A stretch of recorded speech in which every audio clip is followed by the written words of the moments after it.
지난 한 주간 주 여호와께서 우리를 돕는다 말씀하셨습니다. 그 말씀을요, 주 여호와께서 나를 도우신 게 아니라 예수를 도우심으로 라고 말씀을 묵상해 보시면은요, 더 말씀이 은혜가 되더라고요. 주 여호와께서 예수를 도우심으로 하나님의 말씀을 거역하지도 않고 뒤로 물러서지도 않고 십자가의 고난의 길로 그냥 들어가셨습니다. 자기의 등을 때리는 자에게 자기의 등을 맡겨서 그 등에 후려침을 다 당하시고, 자기의 뺨을 치는 자들에게 뺨을 대서 그 군인들에게 온갖 폭행을 당하시고 조롱과 모욕을 다 당하셨습니다. 그렇게 예수께서 십자가의 고난의 길을 가신 이유가 무엇입니까? 그 이유가 우리의 근본을 치유하시기 위함이었습니다. 하나님의 형상이 완전히 망가진 우리의 근본을 치유하기 위해서 예수께서 그 십자가의 고난의 길을 들어가셨다는 거예요.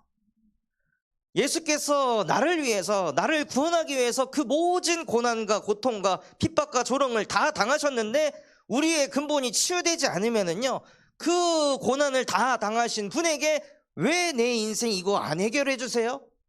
이런 말 할 수밖에 없는 거예요. 예수께서 나를 위해 무엇을 하셨는지 그게 안 깨달아지고 내 것이 되지 않으면은요, 근본이 하나도 치유되지 않아서 여전히 나를 위해서 예수를 이용하는 인생을 살아야 되는 것입니다. 그래서 예배하는 이 시간, 정말로 예수께서 나를 위해 무슨 일을 하셨지? 나를 위해 저 고난을 왜 다 당하셨지? 내가 하나님 떠나 완전히 나밖에 모르는 그 마귀의 자녀로 살아갈 수밖에 없다는 걸 아시고 나의 근본을 치유하시기 위해 십자가의 그 고난을 당하셨구나. 그리고 부활을 통해 보혜사 성령으로 지금 우리와 함께 하시면서 우리의 근본을 치유하신 것입니다. 그래서 우리의 근본이 치유되니까요, 뭐가 치유되기 시작하냐? 신앙생활이 치유되기 시작하는 것입니다. 우리의 정욕을 채우기 위해서 신앙생활 하는 것이 아닙니다. 내가 이게 없어서 예배하면 하나님이 이거 좀 해주시지 않을까 해서 예배하는 게 아닙니다. 우리는 하나님께 구걸하는 종교인이 아닙니다. 우리는 하나님의 형상을 가진 하나님의 자녀들입니다. 오늘 예배를 통해 하나님을 만나기 위하여서 우리는 신앙생활을 하는 것입니다. 그래서 하나님을 만나서 하나님이 나에게 무슨 말씀을 들려주려고 하시는 것일까? 예배가 치유가 된다면 하나님이 나에게 주시는 말씀 한 가지가 들려지게 하시는 것입니다. 그리고 내게 주신 말씀 가지고 오로지 기도하기에 힘쓸 때 하나님께서 그 말씀을 성취해 나가시는 거예요. 그래서 우리는 내가 잘된 것을 가지고 전도를 하는 것이 아니라 나에게 주신 말씀이 성취된 것을 가지고 사람들에게 증인으로서 전도하는 것입니다. 그게 전도가 치유된 거예요.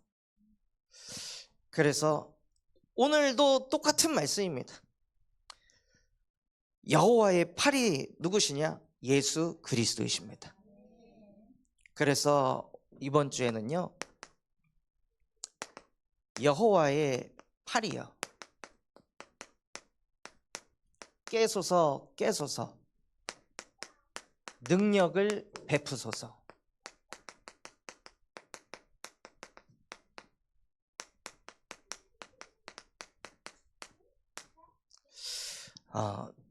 여호와의 팔이 잠들어 있는 것이 아니라 여호와의 팔이 깨셔서 그 능력을 베푸시는데, 그 능력이 어떤 능력이라고 하셨습니까? 평생을 몸을 팔면서 살았던 기생 라합을 그리스도의 조상이 되게 하는 능력을 가지신 하나님이시라는 것입니다. 그 바다를 갈라버리셔서 이스라엘 백성들을 구원하신 능력의 하나님이시라는 것입니다. 그 하나님께서 깨셔서 무엇 하셔야 되냐?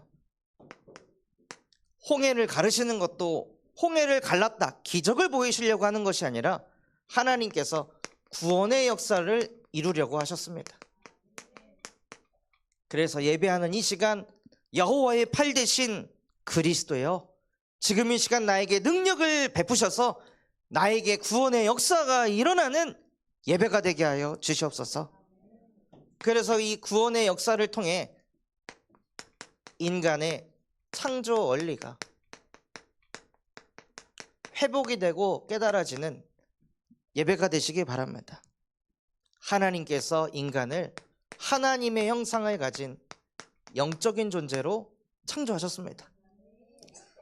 창세기 1장 1절에서 2절에 태초에 하나님께서 천지를 창조하셨느니라. 그리고 그 땅에 흑암 혼동 공허가 있다고 하셨습니다. 그 가운데 하나님께서 인간을 하나님의 형상대로 창조하시고 창세기 2장 7절에 땅의 흙으로 사람을 지으셔서 우리의 육신을 만들어 주시고 우리의 육신 속에 하나님께서 생기를 불어넣어 생명을 가진 생령이 되게 하셨습니다. 그래서 우리는 그 생명을 가진 육신 안에 하나님의 형상이 들어갔을 때 그것을 보고 하나님은 사람이라고 하십니다. 그러한 영적인 존재로 저와 여러분을 창조하셨다는 거예요. 그래서 예배하는 이 시간에 생기되는 하나님의 말씀이 우리에게 살아 역사할 때 영적 존재의 축복을 회복하고 누리게 하십니다.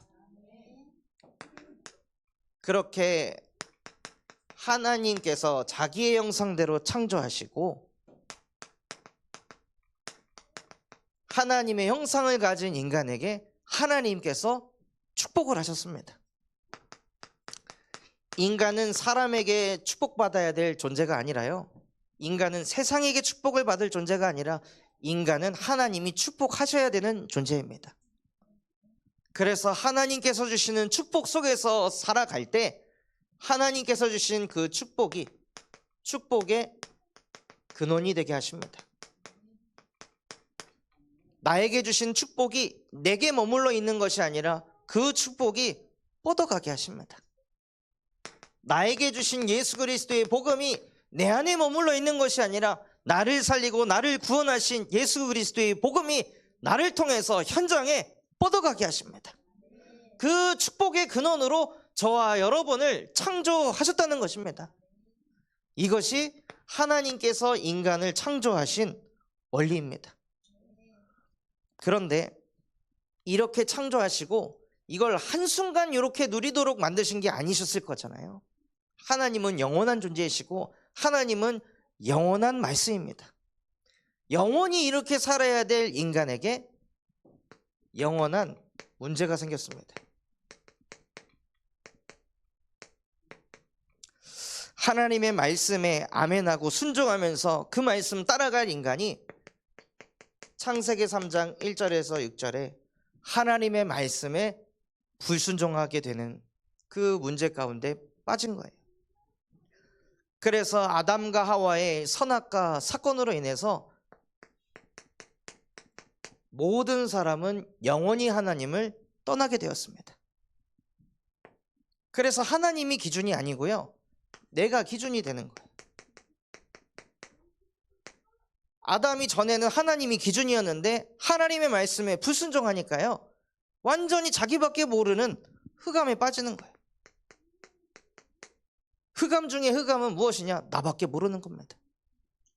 다 남이 잘못했다고 생각하는 겁니다. 선악과 아담이 먹었음에도 불구하고 하나님께서 선악과를 왜 먹었냐고 질책하시니 당신이 주신 여자 때문에 내가 먹지 않았습니까?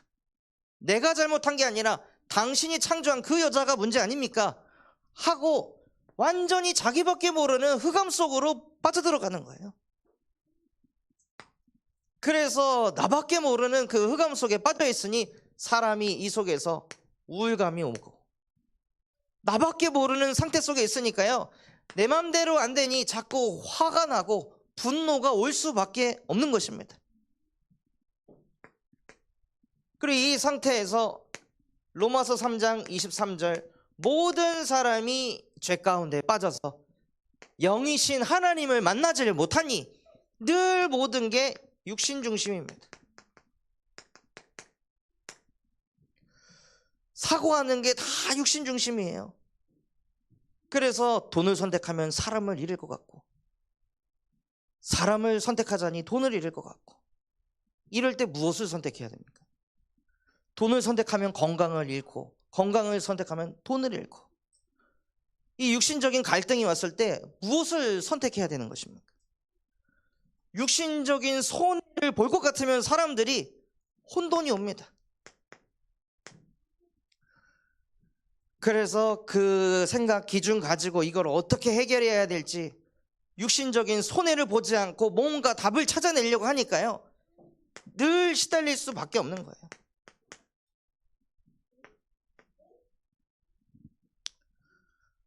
어제 저희 사모가 심부름을 시켜가지고 그 떡볶이를 사러 갔습니다. 떡볶이를 사러 가는데, 여보 어디로 가? 나 미롱동으로 가지. 조촌동으로 가야 되는데 왜 거기로 가? 아니 왜 물어보질 않아? 하고 막 한숨을 쉬고 끊더라고요. 그러니까 이제 본질상 진노의 자녀가 되는 거예요. 왜 나한테 뭐라 그래? 시킨 네가 나한테 제대로 안 시켰잖아. 와 진짜 어이가 없네 하면서 막 열이 막 쌓이는 거예요. 운전하고 가면서 카톡을 보내 마라 이거를 이 생각이 막 오는 거죠. 누가 잘못한 걸까요? 안 가르쳐준 사람이 잘못한 걸까요? 질문을 안 한 사람이 잘못한 걸까요? 뭐가 중요한 걸까요? 인간은 그냥 인간이기 때문에 실수할 수 있고 잘못할 수 있는데, 죄 가운데 빠져 있잖아요. 죄만 보입니다. 누가 잘못했지? 누구 때문에 이 문제가 생겼지? 자꾸 여기를 파고 들어가서요, 원수짓게 만들고 갈등하고 싸우도록 만드는 거예요. 그래서 요한계시록 12장 9절, 옛뱀 마귀라고도 하고 사단이라고도 하는 자가 온 천하를 꿰가지고 무엇합니까? 스스로 분쟁하도록 만들잖아요. 스스로 갈등하도록 만들어서 스스로 무너지도록 만드는 거예요. 아무도 뭐라고 안 했는데 자기 혼자 열받고 자기 혼자 뒤집어지고 자기 혼자 스트레스 받아가지고 혼자 무너지도록 만드는 게 사단의 역사입니다. 그래서 그 순간에 그래 누가 잘못한 게 뭐가 중요하냐, 또 이걸 가지고 뭐 또 싸우는 게 이게 뭐가 중요하냐, 다 사람은 실수할 수도 있고 이럴 수도 있고 저럴 수도 있는 거지 하고 가서 다시 조촌동 가가지고 갖고 와서 다 맛있게 먹고. 근데 이 영원한 문제가 안 보이잖아요. 그럼 자꾸 사소한 일들 가운데 모든 게 다 스트레스고 짜증이고 화가 됩니다. 사단이 인간을 사로잡아서요, 성공 중심으로 자꾸 끌고 가는 거예요. 그래서 성공을 쫓아서 성공했는데 마음에 공허함이 몰려옵니다. 그래서 그 공허함을 채우기 위해서 사람들은 자기도 모르게 뭔가에 중독이 되어 살아갑니다. 창세기 1장 2절에 땅이 흑암, 혼돈, 공허에 있다고 했습니다. 하나님께서는 인간을 땅의 흙으로 지으시고 그 코에 생기를 불어넣어 생명이 되었다고 하셨습니다. 근데 하나님을 떠나 하나님의 생기가 쫙 빠져나가니까요, 뭐만 남아요? 땅만 남는 거예요. 흙만 남는 거예요. 그러니 땅 위에 있는 흑암, 혼돈, 공허가 인간 속에 그냥 들어오는 것입니다. 뭘 특별한 문제가 없는데 그냥 자꾸 흑암이 오고 혼돈이 오고 공허함이 몰려오는 거예요. 이게 인간이 가진 영원한 문제입니다. 그 속에 있으니까 찾아오는 문제가 있습니다. 어떤 문제가 찾아옵니까? 영적인 문제가 찾아옵니다. 하나님이 안 믿어지는 거예요. 예수가 안 믿어지는 거예요. 이순신은 실존 인물입니까? 아닙니까? 이순신 보신 분 계십니까? 본 사람 아무도 없습니다. 근데 왜 이순신은 실제 있다고 믿습니까? 근데 왜 예수는 실제 인물이라고 안 믿습니까? 예수에 대한 기록이 이순신에 대한 기록보다 훨씬 더 많은데 왜 예수는 실존했다고 안 믿고 이순신의 그 명량해전은 보지도 않았으면서 그 해전을 일어났다고 왜 믿습니까? 누가 그거 조작한 거 아닙니까? 누가 그 역사를 이렇게 왜곡시켜가지고 우리에게 세뇌시킨 것 아닙니까? 이순신을 위인으로 만들려고. 그런 생각하는 한국인이 누가 있습니까? 근데 왜 예수는 그렇게 생각하냐 이거예요. 왜 예수는 그냥 있는 그대로 받아들이질 못하냐 이거예요. 옛 뱀, 마귀라고 하고 사단이라고 하던 자가 온 천하를 꿰서요 예수를 못 믿게 하는 거예요. 하나님의 말씀을 못 믿게 하는 거예요. 그 자기계발서는 그렇게 믿는데 성경 말씀은 못 믿게 하는 거예요. 내가 안 믿는 게 아니라 그걸 보고 영적인 문제라고 합니다. 그래서 그 영적 문제 속에 있으니까 뭔가는 믿어야 돼서 사람마다 우상을 숭배합니다. 저마다의 신을 만들어서 그 신이 나를 이렇게 도울 것이다. 내 문제를 이렇게 해결해 줄 것이다. 하나님조차도 하나님이라는 단어를 쓰지만 성경에서 말하는 하나님이 아니라 내가 원하는 하나님을 만들어서 그 하나님이 나의 육신적인 문제를 해결해 줄 거야. 나를 성공시켜 줄 거야. 그게 우상이라는 것입니다. 그러니 내가 원하는 대로 안 되니까요 정신적인 문제가 올 수밖에 없습니다. 불안하니까 잠 못 이루는 밤을 보낼 수밖에 없습니다. 자꾸 이 미래를 설계해야 되니까 내가 또 생각하고 또 생각하고 또 생각해야 되니까 쉬질 못하는 겁니다. 그래서 약을 먹어서 나를 잠재워야 되는 거예요. 그러니 육신 문제가 올 수밖에 없는 거예요. 그리고 이 모든 문제들이 누구에게로 가냐? 후대 문제로 들어갑니다. 내가 가지고 있었던 그 분명히 후대에게 가르치지도 않았는데 후대에게 들어가는 되물림들이 있습니다. 그리고 죽어서는 영원한 멸망인 지옥 배경 속으로 들어가는 것이 인간에게 찾아오는 문제입니다. 영원한 문제가 해결이 되지 않으니 자꾸 이런 문제들이, 이런 저주와 재앙들이 인간에게 올 수밖에 없다는 것을 아시고 하나님께서 구원의 능력으로 우리를 찾아오셨습니다. 창세기 3장 15절 여자의 후손을 보내셔서 뱀의 머리를 상하게 할 것이다. 말씀 그대로입니다. 뱀이 무엇합니까? 하나님의 말씀에 순종하지 못하도록 만듭니다. 분명히 하나님께서는 동산에 있는 모든 나무의 실과를 먹어도 된다고 하셨습니다. 그런데 사단은 정말로 하나님께서 동산의 모든 나무의 실과를 먹지 말라고 하시더니 항상 사단은 말씀과 반대의 것을 얘기합니다. 그래서 하나님의 말씀을 반대로 깨닫고 반대로 알아듣도록 만드는 거예요. 그래서 말씀이 안 믿어지도록 하는 거예요. 말씀이 믿어져야 구원받을 것 아닙니까? 근데 근본적으로 말씀이 안 믿어지니까 구원받을 수가 없는 것입니다. 내가 아무리 구원받고 싶어도 믿어지질 않는데 어떻게 하겠습니까?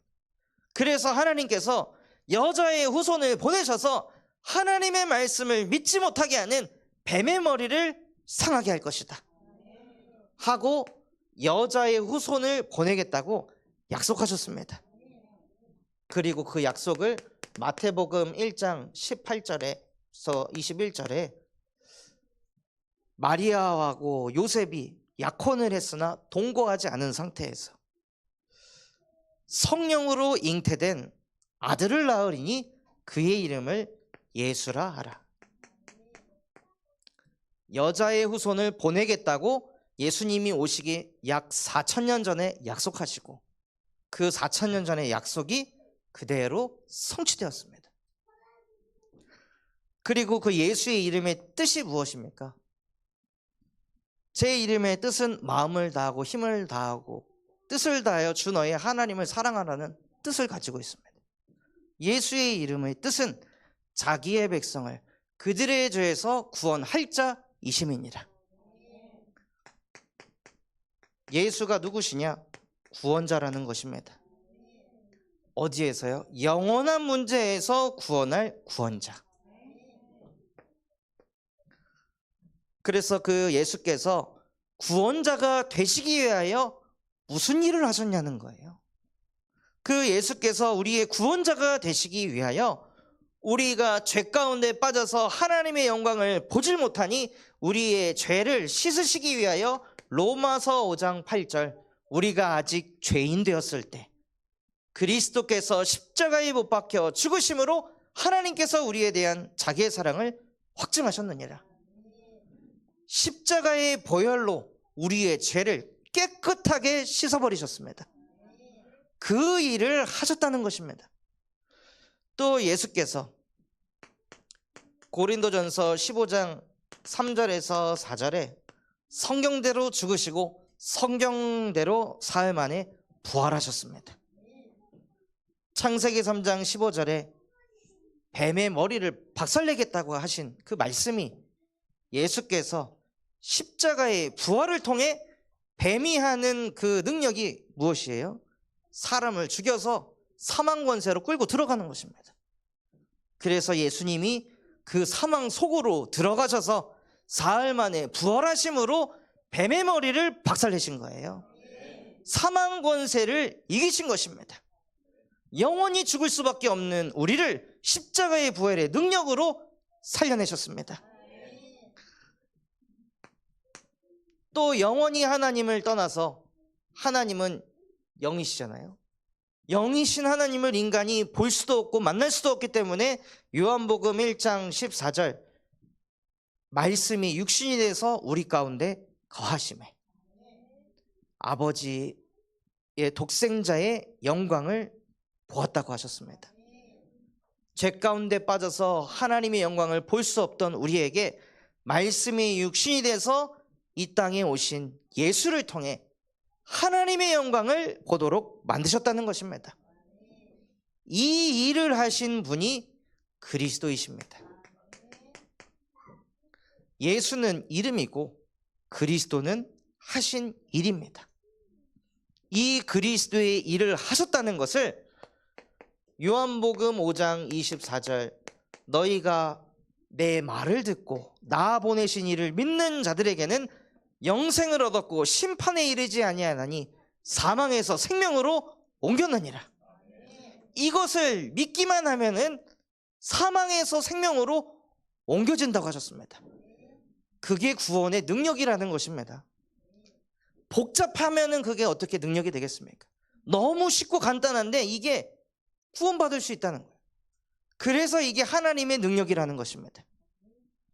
이것을 로마서 10장 9절에서 10절에 사람이 마음으로 믿어 의에 이르고 입으로 시인하면 구원에 이르느니라. 구원은 쉬운 것입니다. 복잡하면은 어린애가 어떻게 구원받습니까? 너무 복잡하면은 병원에 있는 사람들은 어떻게 구원받을 수 있겠습니까? 누구나 구원받을 수 있도록 만든 것이 복음입니다.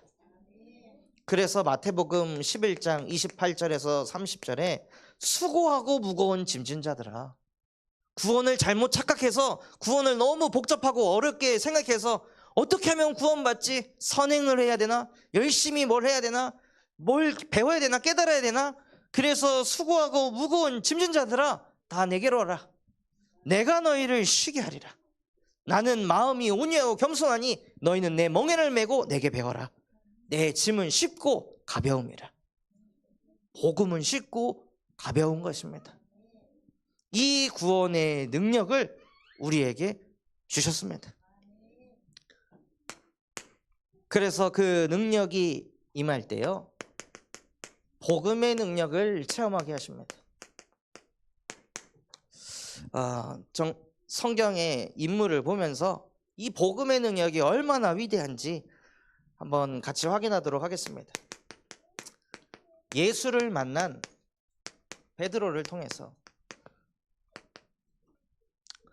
이 베드로라는 사람이요, 누가복음 5장 1절에서 11절에 어떻게든 살아보려고, 경제 좀 회복하려고 밖에 나가가지고 밤이 새도록 그물을 던지고 경제활동을 하는데 경제가 안 풀리는 거예요.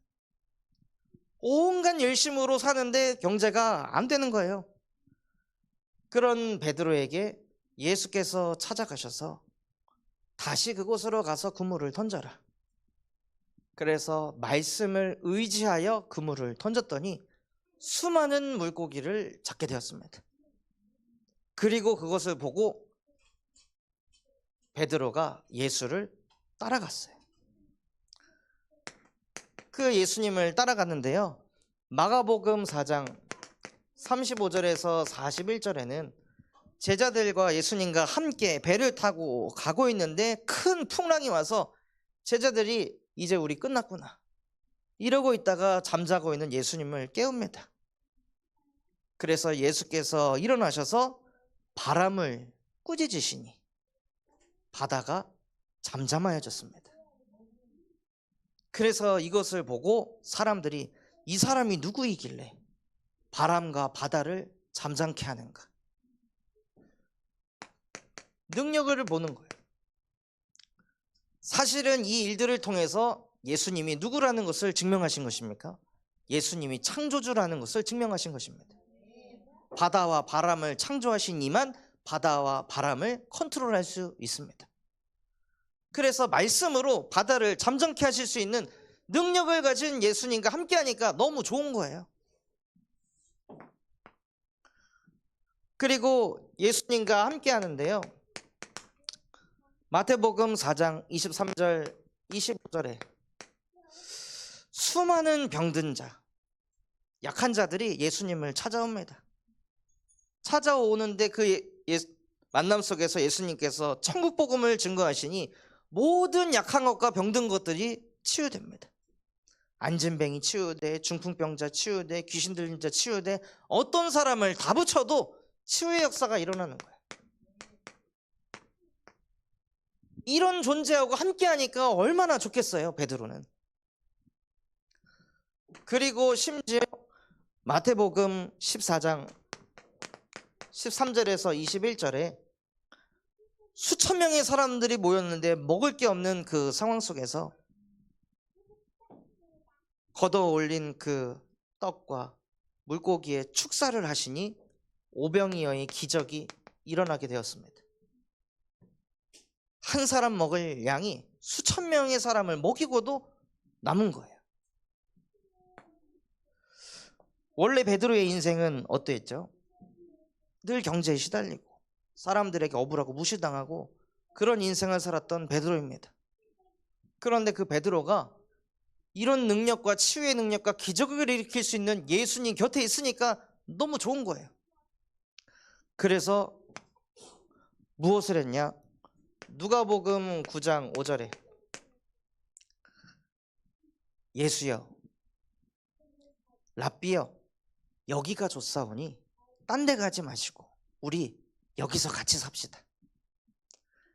예수님은 이 땅에 영원한 문제를 해결하라고 오셨는데 베드로가 영원한 문제 속에 있으니까요, 그냥 육신적인 능력, 치유, 기적 이런 것들을 체험을 하니까 그냥 이 예수님 곁에만 있고 싶은 거예요. 구원 별로 관심 없고 육신적인 응답과 변화에 목매어서 사는 거예요. 그래서 예수님을 뭐라 부르냐? 랍비라고 부릅니다. 선생님, 당신은 이런 능력을 가지고 계신 선생님이시죠? 이 고백이요, 마태복음 16장 16절 주는 그리스도이시며 살아계신 하나님의 아들이십니다라고 고백하고 다음 일이 이 사건입니다. 그래서 예수님은 베드로에게 어디 가서 내가 그리스도라고 말하지 마라 라고 하신 이유가 무엇이냐? 아직 베드로는 예수님이 누구인지 완전하게 못 깨달은 거예요. 그런 상태 속에서 예수님께서 핍박을 받으십니다. 그러니 베드로가 랍비를 부인하는 베드로가 됩니다. 온갖 능력과 치유와 기적을 일으키셨던 예수님이셨는데 너무나도 무기력하게 로마 군인에게 잡혀서 끌려가는 거예요. 그거를 보니까는 베드로도 그냥 같이 무너지는 거죠. 저러면 안 되는데, 예수님께서 다 이기셔야 되는데 잡혀서 끌려가시네. 예수님도 로마를 어떻게 할 수 없나 보구나 하고 베드로가요, 예수를 위해 목숨을 걸겠다던 베드로가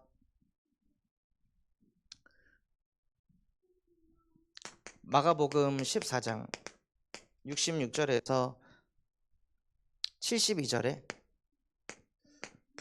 예수를 나중에는 저주하며 맹세하면서 나는 예수를 모른다, 나는 그의 제자가 아니다라고 부인합니다. 부인하고 나서 예수께서 십자가에 못 박혀 죽으시고 무덤에다 장사를 지내는데요, 마리아와 여자들을 통해서 예수의 시체가 없어졌다는 사실을 듣고 베드로가 달려갑니다.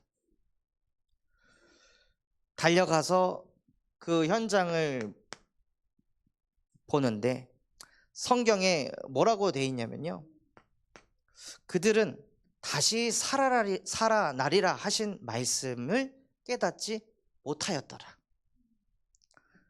예수께서는 이거를 하려고 오신 게 아니라 십자가의 부활을 통하여 인류를 구원하려고 이 땅에 오셨는데, 그 부활의 메시지가 베드로에게 없었습니다. 그냥 눈에 보이는 능력, 치유, 기적 이런 것만 봤던 거예요. 그 상태에서 베드로는 요한복음 21장 2절에서 4절에 옛날에 살던 옛 인생으로 돌아갑니다. 예수님을 만나기 전의 상태로 그냥 다시 또 돌아가는 거예요. 돌아갔는데 여전히 물고기 안 잡혀, 여전히 경제 문제 있어. 그러면서 자기 자신을 얼마나 한심하게 여겼을까요? 3년 동안 예수님과 동고동락하면서 온갖 축복을 다 받고 영광받고 인정받고 살았는데, 그런 예수를 위해서 내가 뭘 하지도 못하는구나. 그런 상태에 있던 베드로가요, 부활하신 예수를 만난 베드로가 됩니다.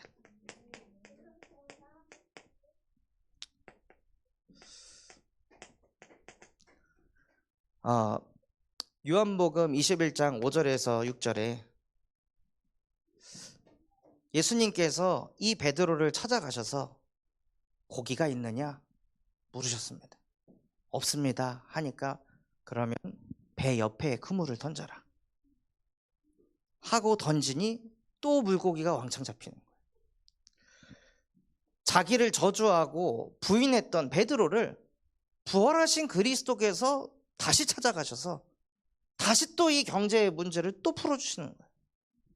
그리고 물고기를 잡아 올린 게 153마리. 그래서 모나미 펜의 153, 그게 거기서 나온 거잖아요. 그래서 그런 베드로를 하나님께서 찾아가신 그리스도로 나타나신 것입니다. 그런 베드로를 멀리하고 버려두는 것이 아니라 베드로를 찾아가셔서 또 채워줄 걸 또 채워주시고, 이것을 하고 나서 옆에 있던 사람이 주님이시다 하니까 베드로가 그때 무엇을 합니까? 성경 말씀에 보면은요, 베드로가 옷을 입고 바다로 뛰어들었습니다. 그때 베드로의 심정이 어땠을까요? 예수님이 어떤 고난을 당했는지 알았잖아요. 십자가에 어떻게 못 박혀 죽었는지 알았잖아요. 마지막에 죽었나 살았나 그 사람의 옆구리에다 그 창살을 갖다 꽂아가지고 모든 피와 물을 쏟는 거를 베드로가 다 봤잖아요. 그리고 부활하셔서 나를 찾아오셨다는 거를 깨달았을 때, 그 모든 고난이 나 때문이었구나. 나를 살리기 위해서 예수께서 그 십자가의 여정을 걸어가셨구나. 그 십자가의 고난을 이기시고 부활하셔서 나를 찾아오셔서 나를 구원하려고 이 땅에 오셨구나. 베드로에게 이게 부딪힌 거예요. 그러니 그 바다 한가운데로 뛰어들어가지고 배 돌리고 뭐하고 물고기 올리고 하는 그 시간보다 빨리 헤엄쳐서 나를 구원하신 예수님을 만나겠다고. 부활하신 그리스도께 너무 죄송하고 감사하고 행복하고 그 모든 감정이 뒤섞여서 헤엄을 쳐서 그리스도를 만나러 갔습니다. 저와 여러분에게 필요한 게 무엇이냐? 이게 필요하다는 것입니다. 그리스도는 우리를 찾아오셨습니다. 나는 찾아오신 그리스도를 만나러 가고 있습니까? 나를 찾아오신 그리스도를 헤엄을 쳐서라도 만나고자 하는 마음과 가슴이 있으십니까? 그 마음과 중심이 없다면 여호와의 팔이여 깨소서 나에게 능력을 베푸소서.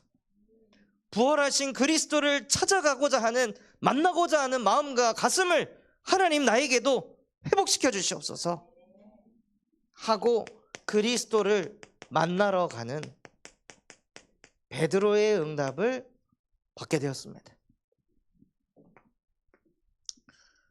그 응답을 받고 나서요, 정말로 놀라운 것은 예수께서 무엇 하시냐? 그들과 함께 식사하자고 하십니다. 바로 막 뭘 하는 것이 아니라 오늘 잡은 고기를 가져와라 해서 같이 고기를 구워서 식사하시면서 함께 하시는 그리스도가 되셨습니다. 그리고 식사를 다 하신 후에 베드로의 근본을 터치하는 거예요. 베드로의 마음이 얼마나 복잡하고 심란했을까요? 그럼 베드로에게 시몬의 아들 베드로야, 네가 나를 사랑하느냐? 네가 정말로 나를 사랑하느냐?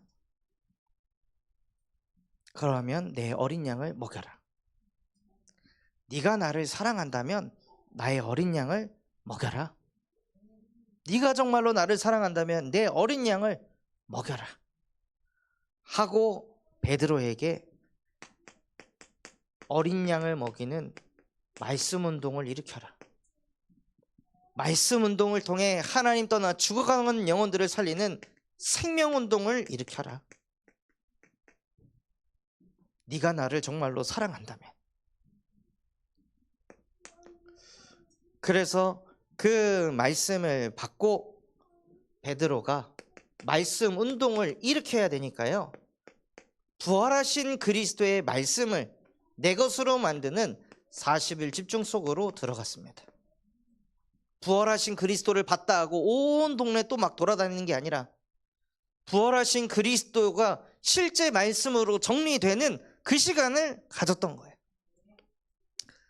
그리고 예수께서 승천하시고 나서도 사도행전 1장 14절 10일 동안 또 집중 속으로 들어갔습니다.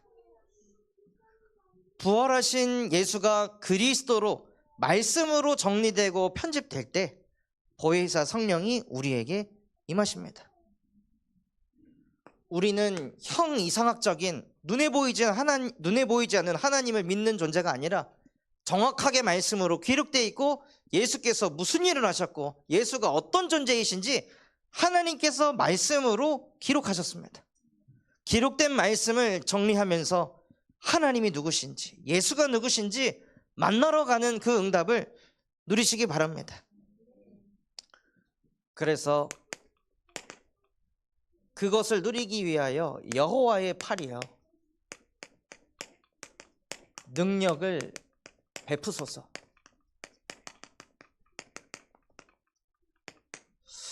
그래서 오늘 읽었던 이 말씀에도 보면은요, 1절 말씀에 의를 따르며 여호와를 찾아 구하는 너희는 내게 들을지어다.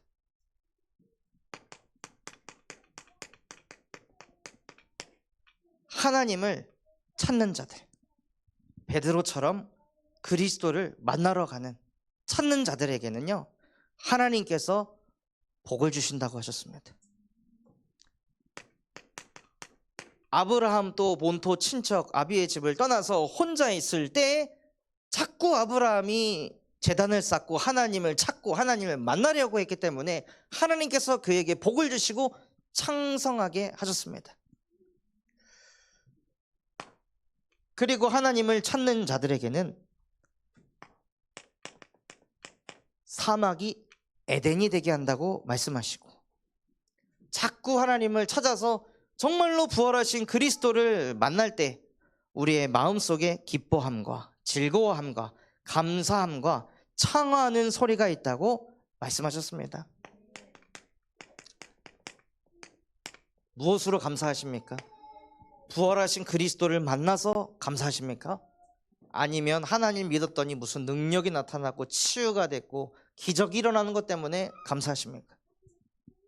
정말로 부활하신 그리스도를 찾고 그분을 만나는 은혜를 누리시기 바랍니다. 4절에서 6절에는 하나님의 공의는요, 만민의 빛이 된다고 하셨습니다. 하나님의 공의는 만민의 빛이며 너희는 내 팔을 의지하라. 부활하신 그리스도를 의지하라. 그분은 우리의 영원한 구원이 된다고 말씀하십니다.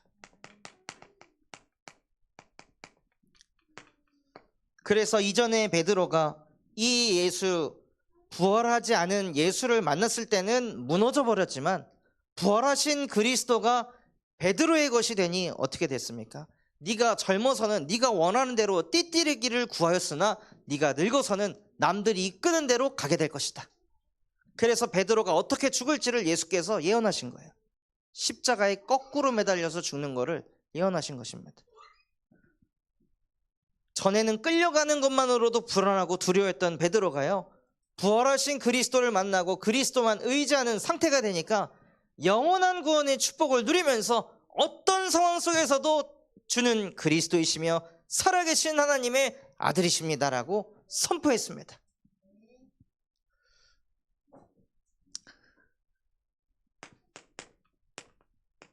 또 7절에서 8절에 마음에 율법이 있는 내 백성들아. 성경에 율법이 있는 것이 아니라 우리 마음에 하나님의 말씀이 있는 자들아. 그 사람들은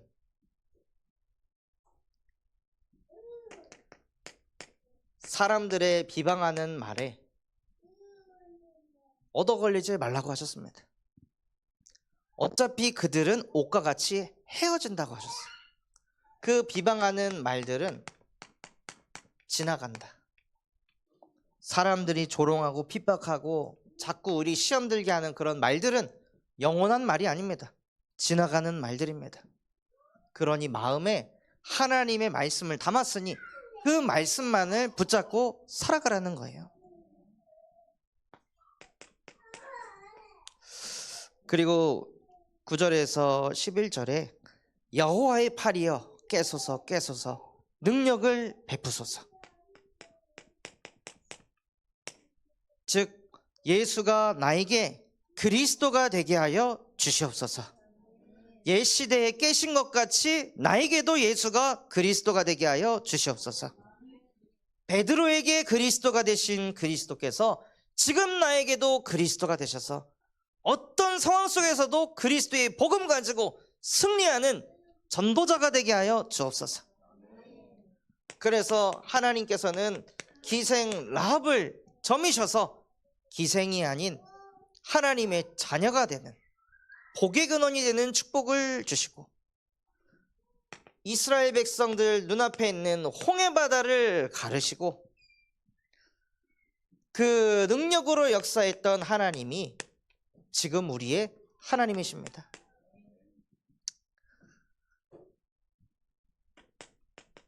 그리고 12절에서 16절 말씀에 너희를 위로하는 자는 나 곧 나니라.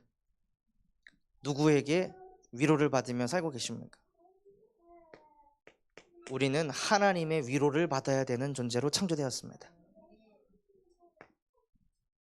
배우자의 위로를 받아야 되고 부모의 위로를 받아야 되고 자식의 위로를 받아야 될 존재가 아닌 하나님의 위로를 받는 하나님의 형상으로 창조되었습니다. 그래서 그 위로를 받으면서요, 살아가야 될 하나님의 백성들이 자꾸 하나님의 말씀을 잊어서 항상 종일 두려움에 잡힌다는 거예요. 이 말씀이 우리 안에 담겨져 있으면 두려움이 끝이 날 텐데요, 이 말씀을 자꾸 잊고 부활하신 그리스도를 자꾸 놓치고 그분을 만나는 시간을 자꾸 놓치니까 그 그리스도의 능력에 빠져나가서 자꾸 우리를 대적하는 대적자, 그들의 생각에 잡혀서 두려움 속에서 시달린다는 거예요. 그럼에도 불구하고 너는 내 백성이다. 베드로에게도 똑같이 하셨잖아요. 베드로가 자기와 함께 했던 예수님께서 주신 말씀을 다 잊어버리고 원래 옛 인생으로 돌아갔을 때도 다시 또 그리스도는 또 찾아가셔서 너는 내 백성이야. 너는 내가 택한 제자야. 너는 왕같은 제사장이요 거룩한 나라요 그의 소유가 된 백성이다 하고 베드로에게 하신 것처럼 우리에게도 동일하게 역사하실 줄 믿습니다. 그래서 17절에서 20절 말씀에 여호와의 손에서 그의 분노의 잔을 마신 예루살렘이여 깰지어다. 깰지어다. 깰지어다. 일어설지어다. 하나님의 말씀을 잊고 하나님 만나러 가야 된다는 것을 인지하고 있지만 도전하지 못하는 내 영혼아 깰지어다. 일어설지어다. 다시 부활하신 그리스도를 만나 하나님과 함께하는 하나님의 형상을 회복할지어다.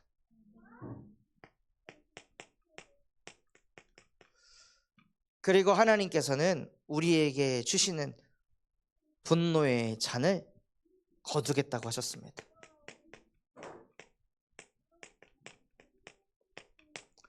누구에게 잔을 걷습니까? 하나님을 찾는 자에게 거두시는 것입니다. 예수께서 베드로를 찾아갔는데 베드로가 그때도 부인했다면 어떻게 됐겠습니까? 그때도 부인했다면 이 잔을 거둘 수가 없는 거예요. 찾아오신 그리스도를 만나러 갔기 때문에 베드로가 하나님이 주신 축복을 받는 축복의 근원이 되게 하셨습니다. 그래서 요한복음 5장 39절에 너희가 성경을 왜 읽느냐? 너희가 성경을 통해서 영생을 얻으려 하지만 성경은 나에 대하여 증언하려 함이라. 무엇을 성경이 증언하고 있습니까?